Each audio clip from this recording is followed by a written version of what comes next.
তখন 2012 সাল, সদ্য 6 মাসের প্রেমে ধোকা খেয়ে ব্রেকআপ হওয়া আমি এই হলো সেকেন্ডবার রিলেশনশিপে যাই দাদার কথা শুনে।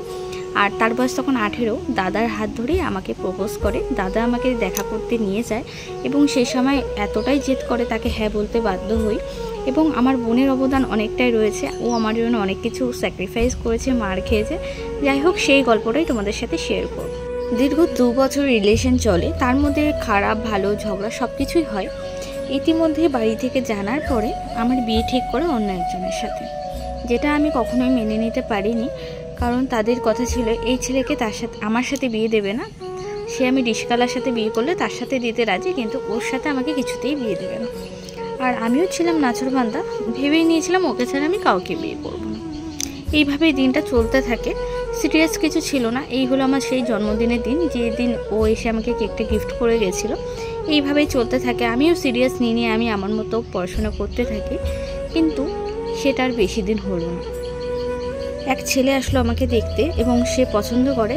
আর রীতিমতো আমি মাকে বোঝানো শুরু করি আমি কিছুতেই বসবো না, কিন্তু আমার কিছু করার ছিল না। আমার বিয়েটা ওখানে পাকা কথা হবে এরকম একটা সিচুয়েশন চলে আসে এবং ও বলতে থাকে আমার বোনের বিয়ে না হলে আমি কি করে করব। যাই হোক, আমি ওর দিক থেকে সাপোর্ট পাইনি। ভগবানের কাছে শুধু একটাই চাইছিলাম যেন আমার ওর সাথেই হয়। এটা করতে করতে ও আর নিতে পারলো না ব্যাপারটা। তো একদিন কিছু একটা খেয়ে নেয় এবং তার মা ফোন করে বলে যে করে হোক আমার ছেলেকে বাঁচাও। সেই রাতটা আমার কি গেছিলো সেটা বলার বাইরে। এবং ও আমাকে ফোন কিনে দিয়েছিল ওই ফোনের দোকানে।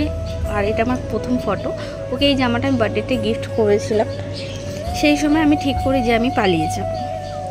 সেই দিনটা ছিল 15ই ফেব্রুয়ারি 2014 সালে। 15ই ফেব্রুয়ারি আমি পালিয়ে যাই।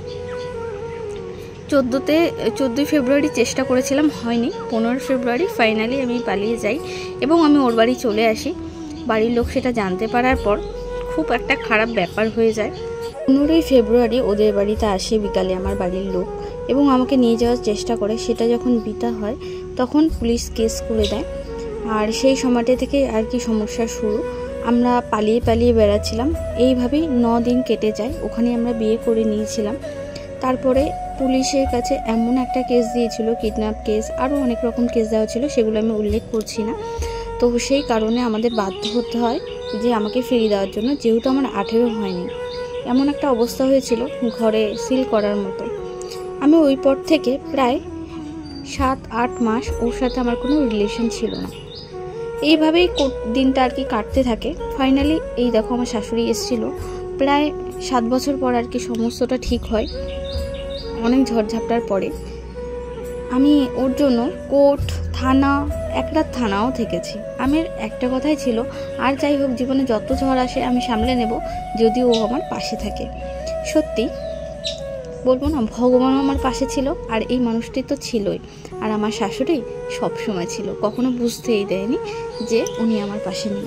তো দেখতেই পাচ্ছ, অবশেষে পুরো ফ্যামিলিটাকে মিলিয়েছিলাম অনেক কষ্ট করে। দীর্ঘ 7 বছর ধরে আমার জার্নিটা ছিল 9 বছরের, কিন্তু তারপর থেকে আর কি অসুবিধাটা শুরু হয়। প্রচুর মার খেয়েছি, প্রচুর বকা খেয়েছি, প্রচুরবার ফোন নিয়ে নেওয়ার চেষ্টা করেছে, মানে প্রচুর কিছু হয়েছে জীবনে।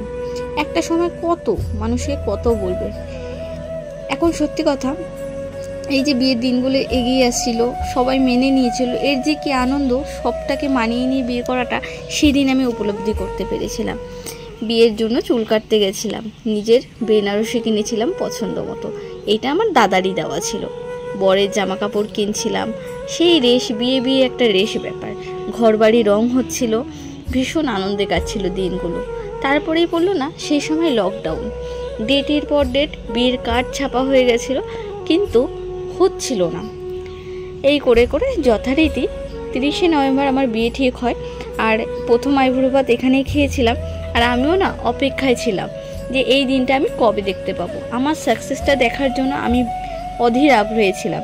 বিয়ের আগের দিন 29শে নভেম্বর আমার ছিল মেহেন্দি। এই দেখো হাতে সুন্দর করে মেহেন্দিও পরে নিয়েছিলাম। সকালবেলায় অধিবাসের সময় আর কি ফটো তুলেছি, কিছু কিছু ফটো তোমাদের শেয়ার করছি। আর সব ঘটনা বলতে পারলাম না, তোমরা যদি পুরো ঘটনা চাও আমি একটা ভিডিও করব বসে। তো এটা আমার বিয়ের লুক ছিল। আর তিনিও এসেছিল ভরসে যে ফাইনালি আমাদের বিয়েটা হয়। দীর্ঘ 9 বছরের জার্নি এখানে গিয়ে আর কি শেষ হয়। তবে বলবো আমার বরের অনেক ধৈর্য ছিল, অনেক বাজে কথা শুনেছে, অনেকটা যেটা আর কি প্রকাশ করার মতো না।